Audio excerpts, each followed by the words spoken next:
Migao ma ochung'ne kit chweche kaonti ma Migori kotenre kod riwruok mar Network for Youth and Adolescents in Africa (Motisinaya) ochako jiwo chenro mag kedo kod midhieche adek madongo ma juko rawere bende ong'ere kaka triple threats ma oting'o mago ma iye ma omondo, landruok mag kute mag ayaki kod nyange mar nyiri.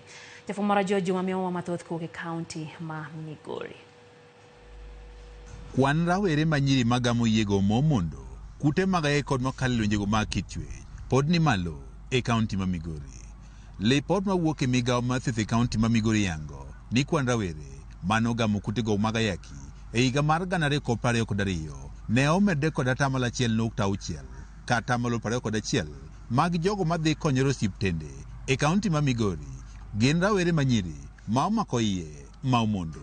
Kaka yo mar kedo kod midhieche adekgi ma juko rawere e kaonti ma Migori, riwruogno mar Network for Youth Adolescent in Africa (NAYA) ka otende kod migao mochune kit chwech e kaonti ma Migori chako jiwo chenro mar chupo ni rawere e yore mag geng'ruok. Sama gibiro e sports to wayudo nyithindo wawuoyo godo, wayudo jomadongo wawuoyo godo, wakelo wachonegi niya, nitiere gigo maricho ma pod ji timo kaka kuria ka machalo tero nyithindo manyiri nyange, mondo wamiyo jende thuolo mar mondo giyud kinde mar goyo mbaka kata mbeko kaluwore gi gigo ma osebedo ka chandogi kaluwore gi ngimagi mar nyodo. Ok onego wabed gi debate moro amora e wach mar nyango. Ricky Samuel riwruogno mar NAYA wach ni gitiyo kod yore tuke kod mamoko e kedo kod landruok mag kutego mag ayaki mako yie momondo kod lwenje mag kit chwech e kind rawere. To wayudo ni e gwenge makae ahinya weche mag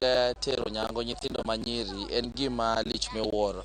Koro wawacho ni nyithindo gi komigi thuolo machalo kamae gibiro gibedo kanyachiel, giwuoyo, ging'iyo ni ere yore ma ginyalo konyore godo mondo kik gibed achiel kuom nyithindo ma itero nyango.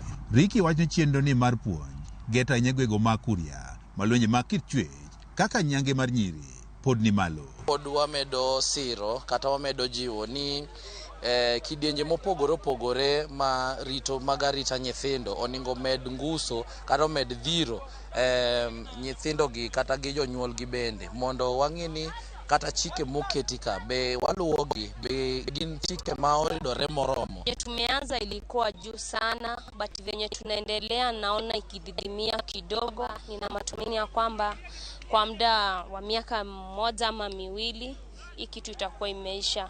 Rawere mathoth wach ni ng'enygi pok oyudo puonj makare mar kedo kod lwenje mag kit chwech, geng'o landruok mag kutego mag ayaki kaachiel kod mako yie momondo. Kuna changamoto tunapata pale penye unapata mvulana hajui maana yoyote ya msichana ambaye hajakeketwa ama umuhimu wowote. Sasa tukiwaweka kwa mafunzo wa watu wote, at least tunatoa watu kutoka kwa step yenye walikuwa na hiyo mentality ya kitambo, tunaweka sahihi. Director migao mang'iwechigo ma otende kod kit chwech e kaunti ma Migori Lilian Komo wacho ni kaka kaunti ma Migori giketo e tim chike makedo kod lwenjego mag kit chwech mondo koro kony e duoko piny midhieche adekgi. Ng'ano moyudi kotero nyathi manyako nyange en imake, mano ni e polisi. Riwruoge mag oganda e kaunti ma Migori jiwo piny owacho mar kaunti ma Migori mondo koro ket bajet mabor ma inyalo tigo e kedo kod mako yie momondo, landruok mag kutego mag ayaki kaachiel kod lwenje mag kit chwech. Juma, Ramogi TV, Migori.